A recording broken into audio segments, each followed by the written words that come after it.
आप हमारे चैनल रोशनी के अफसाने को सब्सक्राइब करें और बेल आइकॉन को दबाएं ताकि हमारी वीडियोस का नोटिफिकेशन बर वक्त आप तक पहुंच सके। और अगर आपको हमारी वीडियोस पसंद आती हैं तो इन्हें लाइक करें और कमेंट करना ना भूलिएगा।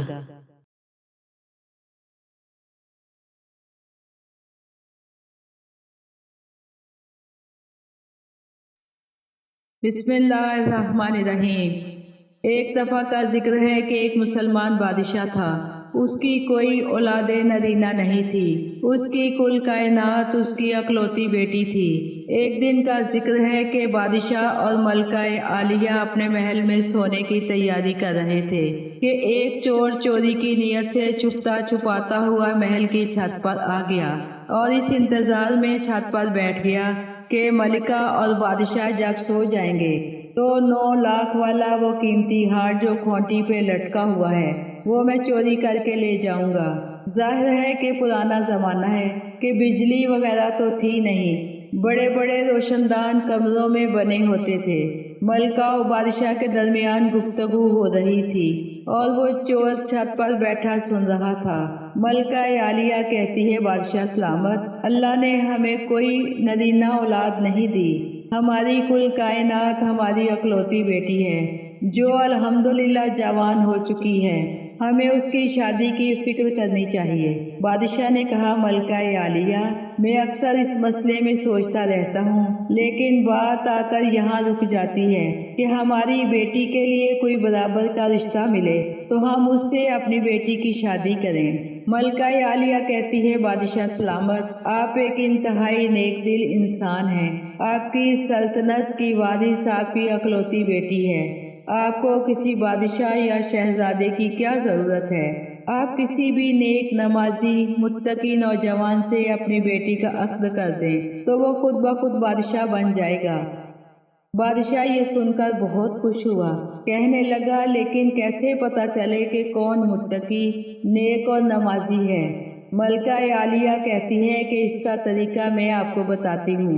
बादशाह सलामत, आप अपने खास वजीरों की ड्यूटी लगा दें कि वो लोगों पर नजर रखें और उन्हें जो भी मुत्तकी परहेजगार नमाजी नौजवान नजर आए वो आपको इत्तला कर दें और आप उस नौजवान से अपनी बेटी का निकाह कर दें। अब वो चोर छत पर बैठा ये सारी बातें सुन रहा था। उसने दिल में फैसला किया कि मैं ये 9 लाख वाला हार चोरी करके क्या करूँगा। दूसरे रास्ते से पूरी बादशाहत पर कब्जा करना चाहिए। वो नौजवान छत से उतरा। चोर घर आकर सारी रात तैयारी करता रहा। फिर वो अपने प्रोग्राम के मुताबिक बुजुर्गाना लिबासों पोशाक पहनकर लंबी सी तस्बीह हाथ में लेकर अजाने फजर के करीब मस्जिद में आ गया। बज़ाहिर बड़े खुशू व खजू से नमाज फजर अदा की। नमाज फजर के बाद जिक्र व तलावत मुराकबा सब शुरू कर दिया। इसी तरह हर रोज वो अजाने फजर के वक्त मस्जिद में आता और सारा दिन नमाजों पे नमाजें सजदों पे सजदे करता रहा और कुरान पाक की तलावत करता रहा। दिन गुजरते रहे और लोगों में शोहरत होती गई कि कोई अल्लाह का बहुत बड़ा वली यहाँ आ गया है जो दिन रात इबादत करता है। यहाँ तक कि ये बात बादशाह तक पहुँच गई कि यहाँ कोई अल्लाह वाला जवान मस्जिद में दिन रात अल्लाह की इबादत करता है। जवान है, ज़ुहद व इबादत में लाजवाब, तकवा और तहारत में बेनजीर। जब बादशाह को ये बात मालूम हुई तो उन्होंने अपने इरादे के मुताबिक गौर व फिक्र शुरू कर दिया कि शहजादी के मुतालिक जो सोचा था उसके लिए इसी का इंतखाब क्यों ना कर लिया जाए। बादशाह ने इसके मुतालिक गुफ्तगू के लिए अपने वजीर को मस्जिद में भेजा। वजीर उस शख्स के पास मस्जिद में पहुंचा और उस इबादत गुजार और नमाजी नौजवान के पास दो जानू होकर बैठ गया, मगर वो नमाजी है कि नमाज पढ़े जा रहा था। वजीर ने कुछ देर इंतजार किया, फिर उस जवान से कहा कि बंदा खुदा, थोड़ी देर अपनी नमाज को रोको, मुझे तुमसे जरूरी काम है। मगर वो जवान कहता है कि मुझे तंग न करो, मुझे नमाज पढ़ने दो। वजीर ने कहा कि थोड़ी देर रुको, मैंने तुम्हें बादशाह का पैगाम देना है। उस नमाजी ने नमाज को तमाम किया और पूछा कि क्या पैगाम है। वजीर ने बताया कि बादशाह ने फैसला किया था कि वो अपनी अकलौती बेटी का निकाह एक ऐसे शख्स से करेंगे जो बड़ा मुत्तकी और परहेजगार हो نمازی ہو، اللہ والا ہو، اور وہ اس تلاش میں تھے کہ ان کی نظر انتخاب آپ پر آ کر رک گئی ہے، لہٰذا بادشاہ نے مجھے بھیجا ہے کہ اس سلسلے میں آپ سے گفتگو کروں۔ یہ شخص جو اسی تمنا اور آرزو میں یہاں آ کر بیٹھا تھا، بہت دیر تک وزیر کی گفتگو سنتا رہا اور پھر کہنے لگا کہ مجھے یہ رشتہ منظور نہیں ہے۔ وزیر نے اس نوجوان کو منانے کی کوشش کی مگر وہ نہ مانا۔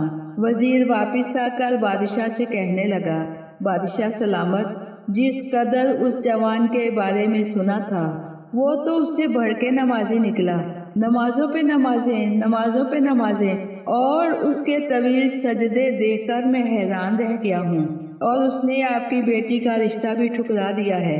بادشاہ نے خود اس جوان کے پاس جانے کا ارادہ کیا، شاہی تاج پہنا اور اپنے وزراء کو ساتھ لے کر مسجد میں پہنچا۔ بادشاہ اس نمازی نوجوان کے پاس دو زانو ہو کر بیٹھ گیا، اور بادشاہ نے بھی دیکھا کہ وہ جوان جو ہے وہ نمازوں پہ نمازیں پڑھتا جا رہا ہے۔ بادشاہ نے کافی دیر انتظار کیا، پھر بادشاہ نے بھی کہا کہ اے جوان، تھوڑی دیر اپنی نماز کو روکو، مجھے تم سے کچھ کہنا ہے۔ تو اس جوان نے اپنی نماز کو تمام کیا تو بادشاہ نے کہا کہ اے اللہ کے نیک اور نمازی نوجوان، تمہیں مبارک ہو، میں تیری صفت نماز سے خوش ہو کر میں نے تجھے اپنی بیٹی کا رشتہ دینے کا ارادہ کیا ہے، اور اپنی زندگی میں نصف سلطنت تیرے نام کرتا ہوں، میرے بعد میری پوری بادشاہت کا مالک تو ہے۔ یہ اعلان کر کے بادشاہ نے اس نوجوان کو سینے سے لگایا۔ اللہ نے اس چور کو توفیق عطا فرمائی، وہ اٹھ کھڑا ہوا۔ اس کی حالت یہ تھی کہ اس کی آنکھوں میں آنسو تھے، جسم کانپ رہا تھا۔ کہنے لگا، بادشاہ سلامت، نہ مجھے آپ کی بیٹی کا رشتہ چاہیے، نہ مجھے آپ کی سلطنت و بادشاہت چاہیے، مجھے معاف کر دیجئے اور مجھے چھوڑ دیجئے۔ اور یہ کہہ کر وہ زاروں کے طرح رونے لگا۔ بادشاہ نے اس کو اپنے سینے سے لگایا، پیار کیا اور کہا کہ اے نمازی نوجوان، تو اتنا پریشان کیوں ہو گیا جبکہ تجھے اتنا بڑا انعام مل رہا ہے؟ تو اس چور نے روتے ہوئے جو بات کہی وہ سونے کے پانی سے لکھنے کے مترادف ہے۔ وہ کہتا ہے کہ بادشاہ سلامت، میں اس مسجد میں آیا اسی لیے تھا، میں نے آپ کی اور ملکہ کی دونوں کی گفتگو سن لی، اور میں مسجد میں اسی لیے آیا تھا کہ میں عبادت گزار بن کر مجھے آپ کی بیٹی کا رشتہ مل جائے گا، لیکن اب مجھے یہ رشتہ نہیں چاہیے۔ بادشاہ سلامت، میں یہ سوچ کر رو رہا ہوں کہ میں نے زندگی میں چند نمازیں پڑھی ہیں، اور وہ بھی دکھاوے کی، جس کی بدولت دنیا کا بادشاہ تاج سمیت میرے پاس چل کے آ گیا اور مجھے اتنا بڑا انعام دینے کے لیے تیار ہو گیا۔ میں سوچتا ہوں کہ اگر سچے دل سے بادشاہوں کے بادشاہ کے حضور میں جھک جاؤں، وہ کریم بادشاہ، وہ حقیقی بادشاہ قیامت کے دن مجھے کتنا بڑا انعام عطا کرے گا۔ بعض روایات میں ملتا ہے کہ اس نوجوان نے بادشاہ کے اصرار پر اس کی بیٹی کا رشتہ قبول کر لیا۔ اس طرح سے خداوند عالم نے اپنے بندے کی لاج بھی رکھ لی اور اسے صحیح راستے پر لگا دیا۔ بے شک اللہ جسے چاہتا ہے سجدہ نصیب کرتا ہے۔ تو معزز سامعین، اللہ تعالیٰ سے دعا کرتے ہیں کہ وہ ہمیں صحیح معنوں میں عبادت کی توفیق عطا فرمائے اور اپنے در پر سجدہ کرنے کی توفیق عطا فرمائے۔ آمین ثم آمین۔